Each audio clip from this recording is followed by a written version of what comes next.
ताकि सर्वोच्चतम शिखर पर पहुंच जाते। सर्वोच्चतम शिखर पर पहुंचे सन्यासी थे। वेश्या की तरफ जो नहीं देखे तो वेश्या दौड़ करके उसके आगे चली गई और सन्यासी का हाथ पकड़ लिया।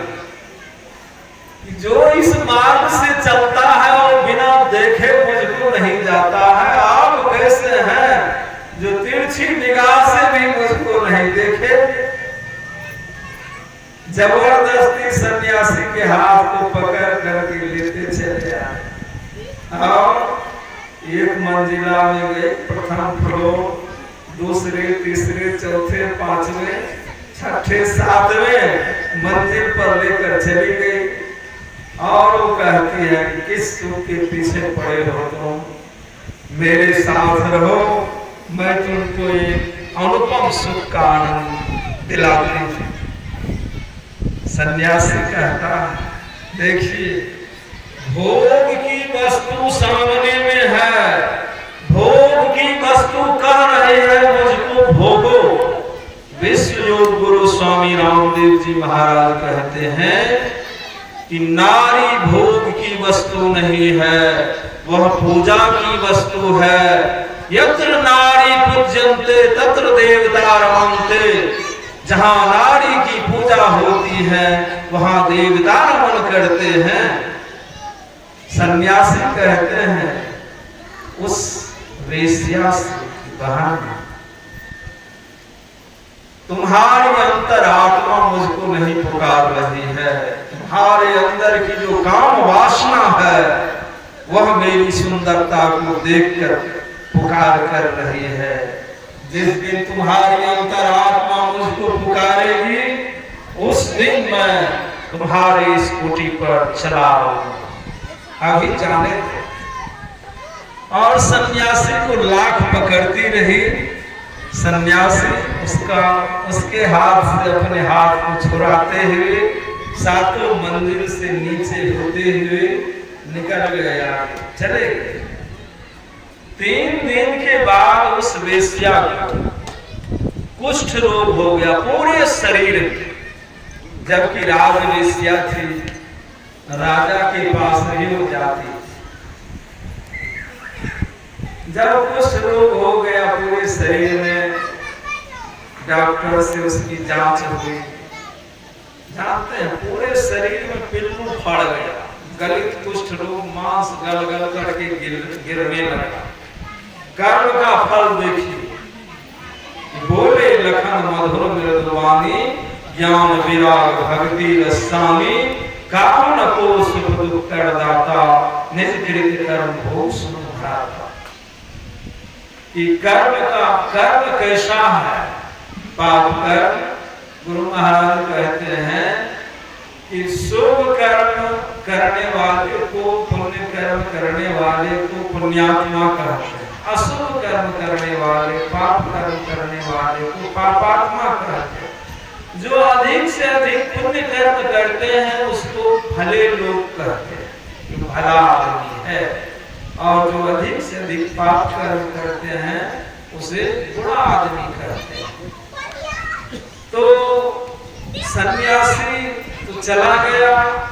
इसका जो जांच हुआ तो डॉक्टर ने कर दिया, राजा को भी सूचना मिल गई कि ये कुष्ठ रोग ऐसा हो गया है इसको कि देश में जैसे कोरोना वायरस था उस तरह का वायरस फैल सकता है।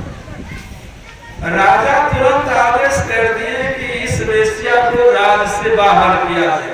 राज बदल, जैसे किसी आदमी को जिला बदल कहा जाता है।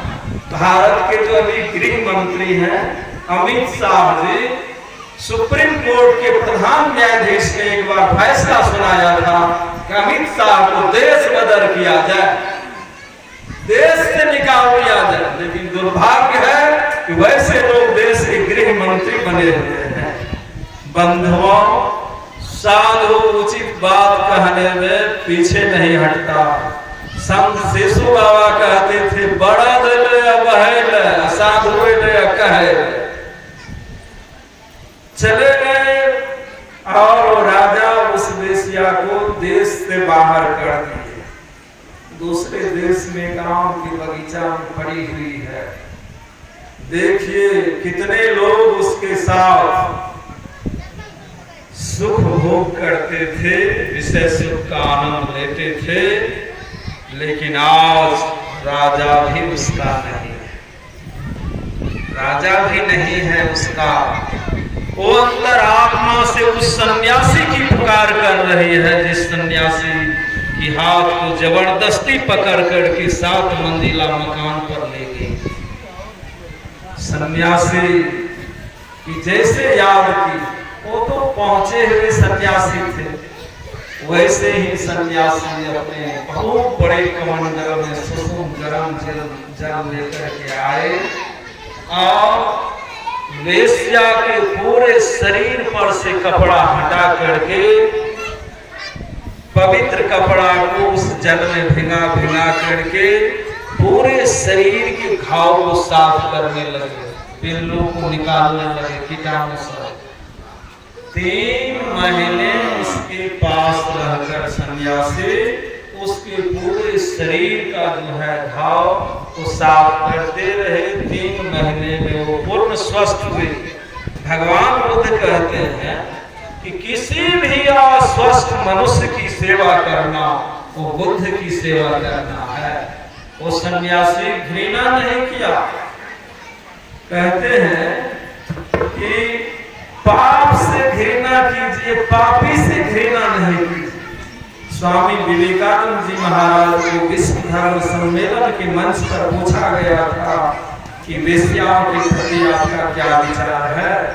स्वामी विवेकानंद जी महाराज ने कहा था कि वेश्याएं धन्यवाद की पात्र हैं, वेश्याएं धन्य हैं। यदि वेश्या नहीं होती तो कामी लोग सतियों के सतीत्व को लूट लेता।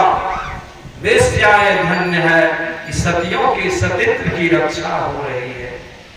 तो देखिए वो सन्यासी उसको पूर्ण स्वस्थ कर दिए और उसके बाद भगवान बुद्ध के पास इसको ले गए।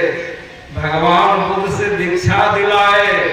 भगवान बुद्ध ने जंगल में रहने के लिए उसके लिए कुटिया बनवा दिए और बहुत बहुत उसको आशीर्वाद दिए, वरदान कि तुम इस जन्म में साधना करके सिद्धि को प्राप्त करें।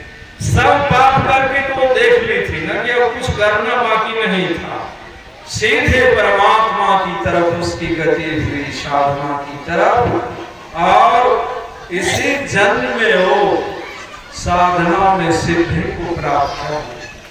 बंधुओं, कर्म का फल देखिए कैसे मिलता। सन्यासी का भी कर्म कितना ऊंचा था, वेश्या की कर्म कितनी नीच थी, उस नीच कर्म का फल देखिए कैसा मिला। और विषम से विषम परिस्थिति में आपका यदि कोई होगा तो संत ही आपका अपना हो सकता है। भगवान बुद्ध के शिष्य उनका अपना हुए और उसको स्वस्थ कर दिए। मैं भी दादा श्री स्वर्गीय मुनेश्वर बाबू के प्रति अपनी श्रद्धांजलि, श्रद्धा सुमन इन्हीं चंद शब्दों के साथ करता हूँ और परमानंद सद्गुरु महाराज से प्रार्थना करता हूँ कि स्वर्गीय गुणेश्वर दादा जी जो भजन गाते थे, वृद्धावस्था में उसके अंदर में जो ओज था, तेज था, वो आज जवान लोगों के अंदर में नहीं दिखाई पड़ता। जब संत कबीर साहब की वाणी सब उठाते थे सत्संग में, इतना बड़ा आकर्षण था उसकी वाणी में कि वे गृहस्थ में विरक्त थे और भविष्य में उनकी भव्य समाधि मंदिर भी बननी चाहिए। और हमारे स्वतंत्रता सेनानी स्वर्गीय तेज नारायण बाबू का भी भविष्य में वो नहर किनारे बड़ा ही महत्वपूर्ण स्थान है, वो उनका भी दिव्य समाधि मंदिर बनना चाहिए ताकि उस समाधि मंदिर में उसकी मूर्ति ध्यानावस्थित हो, लगे कि ध्यान में है। लोगों को, समाज को, बाल बच्चों को प्रेरणा मिलेगी ध्यान करने की। और ये प्रेरणा मिलेगी सत्संगी बनने की। संत पलटू साहब कहते हैं कि भजन आप पूरी कीजिए और बात में देर, और बात में देर जगत में जीवन थोड़ा, मानुष कंधन जाग को धर निहोरा।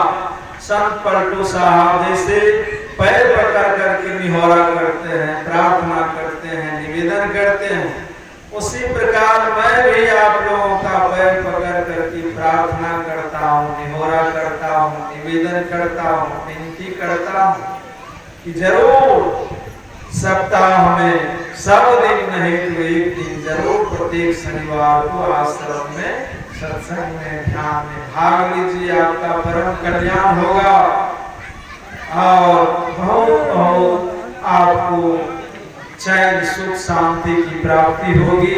यहीं पर मैं विराम लेता हूँ। हमारे अशोक बाबू अपने निवास स्थान पर उनके सुपुत्र आदरणीय श्री सनत कुमार जी वीडियो साहब, मैं आपसे निवेदन करता हूँ, मैं एक दिन इधर 2 दिन सिंहेश्वर ब्लॉक गया था।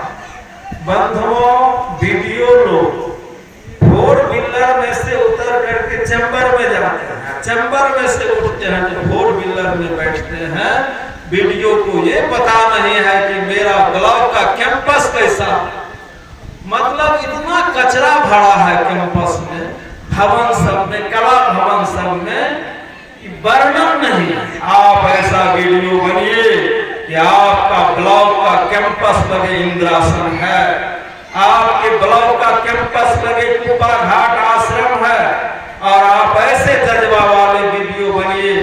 आपको प्रोफेसर बिंदेश्वरी बाबू भी पढ़ाए हैं कि आप, गुरु महाराज कहते हैं लोग बोलते हैं घूस लेते हैं घूस, आपके जीवन में घूस नहीं हो, समाज के कल्याण के लिए आपके वेतन का पैसा लग जाए, लेकिन आप प्रोफेसर बिंदेश्वरी बाबू की तरह बनिए, कर्पूरी ठाकुर की तरह बनिए जो बिहार के मुख्यमंत्री थे, डॉक्टर राजेंद्र प्रसाद की तरह बनिए, इतने ईमानदार बनिए कि आपकी ईमानदारी आपको भारत देश में किसी जिला का कलेक्टर बना दे। आप ऐसा बनिए। बोलिए प्रेम से श्री सद्गुरु महाराज की जय।